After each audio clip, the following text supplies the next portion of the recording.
Hey guys, Bigrat310 here again. Take these off. I look horrible with headphones. Why are we even doing this? First off, like off the bat, my Victory Road video. Damn, you guys like that. It's got, I think, 340 views in a day. I mean, that's usual. I mean, for my reviews, I think my WrestleMania review on my old account, I think that has like 800 views. I've never reached the big 1,000, but still, that quickly is, wow. I gained 10 subscribers off one video. That has never happened to me before. And, by the way, I forgot to say, I met in a video, I think that I wrote 250 subs. I never got to say thank you for the 250 subs. I had 200 subs. My video that I made on congratulating and thanking you all for getting me to 200 subs was 2 weeks ago. I'm now at 275. So thank you all. I didn't know how to get that many subs that quickly. I'll talk about Victory a little more. Blog TV. I tried a broadcast today with someone from Skype. He said he could see me, but he didn't know how to chat. I don't know how to work that. Please, someone help me how to chat. I told him, can you chat? I told him to type in the word guest in the chat box, and he said it says guest can't chat. So I'm kind of confused as to what to do. Someone help me out there so we can start the Blog TV show. I want to do it pretty soon. As you see, we're in the same location. Like I said, thanks for those 10 people who subscribed to me off that one video. Some people messaged me and said it's my best video. I'm not sure about that. I mean, I've had some... Maybe it was my best video because I was pissed off. I've had a lot of views. I told H134 my personal favorite might be my very first response to RVD Tito for Life, if you guys remember, on my old account.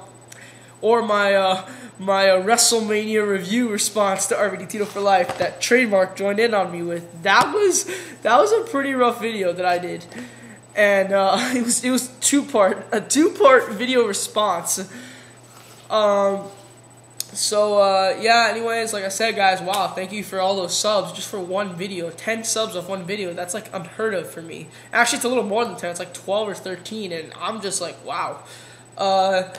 I'm glad you guys liked it. That's how bad the preview was. By the way, for those who criticized Jenna Morasca, I had some people saying there's no way the match was... Oh, yeah, also the comments. I had a lot of comments. I think that's the most comments I've ever had for a video. I think it's at 30-something comments.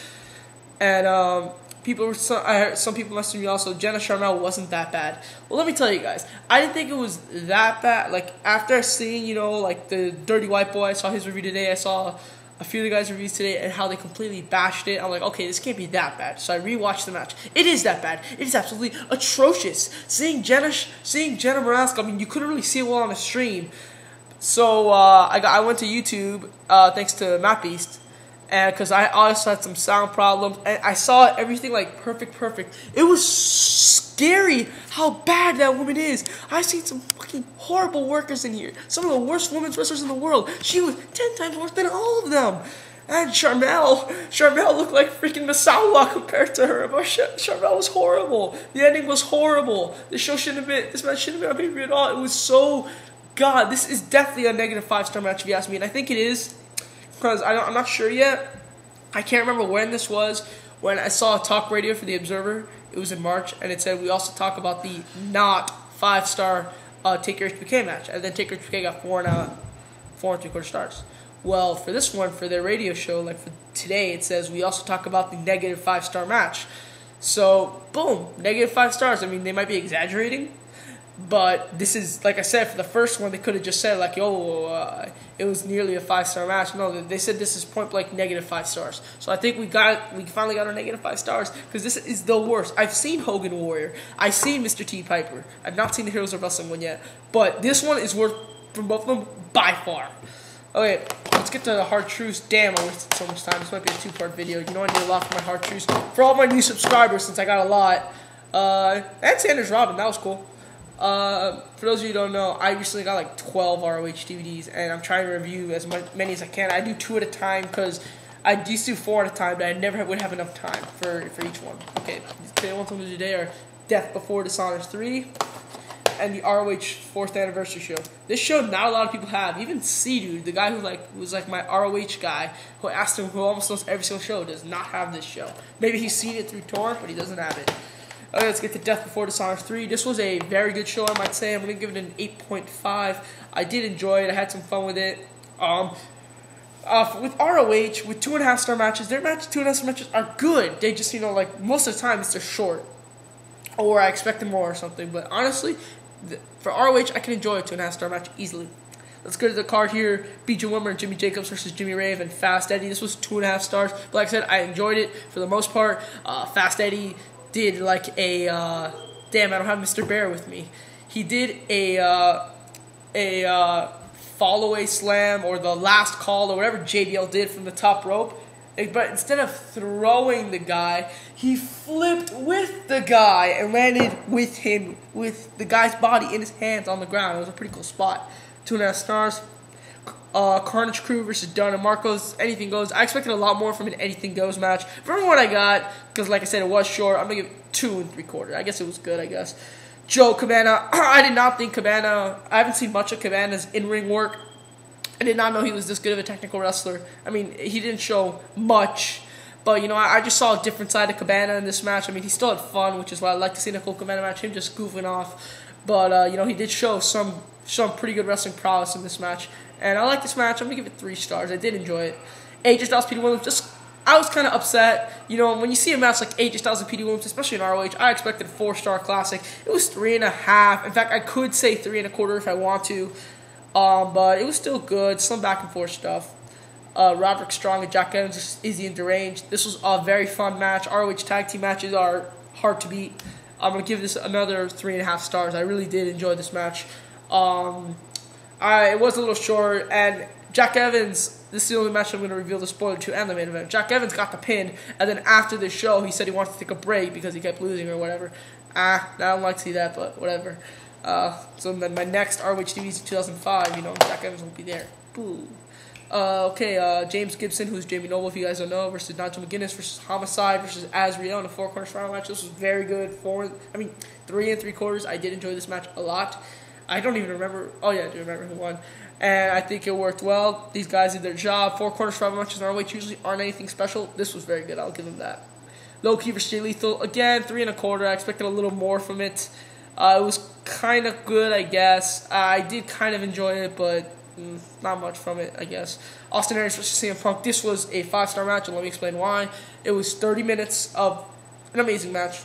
The build going into this of CM Punk's last match in ROH, and then in the aftermath, I mean, I knew it was happening because Chase had to tell me, but for those who saw it first time, it must have been great. CM Punk turning heel, saying, yeah, I fooled all you guys, yeah, man. I did whatever it took to get this, because he won the world title, yeah, I revealed the ending. You'll still enjoy it, trust me. So, yeah, this is definitely and Christopher Daniels made his return, which I didn't like too much. I think, it kind of took a little bit away from Punk. Also, Punk never officially said that he's not retiring. For those who don't know, he stays with ROH for another 3 months, I think, called the Summer of Punk. That's what they called it. So he didn't say it in this vid, and not a good thing, but whatever. The Christopher Daniels thing, I guess, was okay. I guess they started a pretty good feud out of this. An 8.5 out of 10. This is a very good DVD, if you ask me. A lot of fun to watch on with that. Now, the ROH 4th anniversary show. This is in 2006. This DVD was in June of 2005. This is February 2006. 7th anniversary show is, I wouldn't say it's their biggest show. It's definitely not. I'm not so much into Supercard of Honor. Glory by Honor, maybe. And maybe this anniversary show is kind of like Slammiversary, I guess. Because that's all I can figure out from it. It's, I guess, supposed to be a pretty big show. I did enjoy it to an extent, and like I said, I did have a lot of fun. There wasn't really a match that I really hated, but it's an 8.25. It's still a very good show. But like I said, I kind of expected a lot more from it, especially from the anniversary show. 3-way dance, the Briscoes versus Rinauro and Tony Mamaluke versus Kid Mikaze and Jason Blade. This was a fun little match. It was only 6 minutes, which I don't like, but it served its purpose. I'll say that. 2.5 stars. Yeah, I'll say that. The Briscoes coming back was cool. Adam Pearce versus Claudio Castagnoli versus Jay Free versus Azrieal. This is an example of a 4-corner survival match that did not work. Was short. I did not like it too much. I'm going to give it 2 1/4 stars. I guess this is one of the matches. It's not that I hated it. It's just that it could have been a little better if you ask me. Joe Lethal. Again, a little bored by this one. I had to rewatch this one too. Not a big fan of it. 2 3/4. I'm going quickly because I'm running out of time. Daniels, Whitmer, NA, they fought for like 4 minutes, and then CCW guys came out. Like Matt Beast would know, ROH was in a feud with CCW at the time. And BJ Whitmer was on the ROH team against CCW in their match, so that happened. Jim Cornette cut a several good promos tonight. Get Out fight, Homicide vs. Colt. I'm not going to talk much about it because I already reviewed it on the Bloodstained Honor DVD. But this was not as good of a match as I thought. I gave it 4 1/4. Now I'm giving it 3 1/2. I don't know why I thought it was 4 1/4 last time. It definitely isn't. It's 3 1/2. It's still good, but like I said, Bryan Danielson versus Jimmy Rave for the ROH World Title. 30 minutes. I thought it was 60, but 30 still good. 4 stars. Match of the night. Very good match. These guys have great chemistry. Ricky Reyes, Jack Evans, it was short. It gets 2.5 stars because Jack Evans had just come from Japan, so to him to do that was great, and he took a bump that could have killed someone. And finally, main event, Aries and Strong versus Styles, AJ Styles and Matt Sydal. Disappointing. It's 3 1/2, possibly 3 1/4. I expected like a 4 1/4, 4 1/2 star classic, and I didn't get it. Overall, I would say these two shows are very good. 4th anniversary show, 8.25. Death Before Dishonor 3, I would give an 8.5. 2 shows I would recommend you guys should check out. Okay, Bigrat310 out.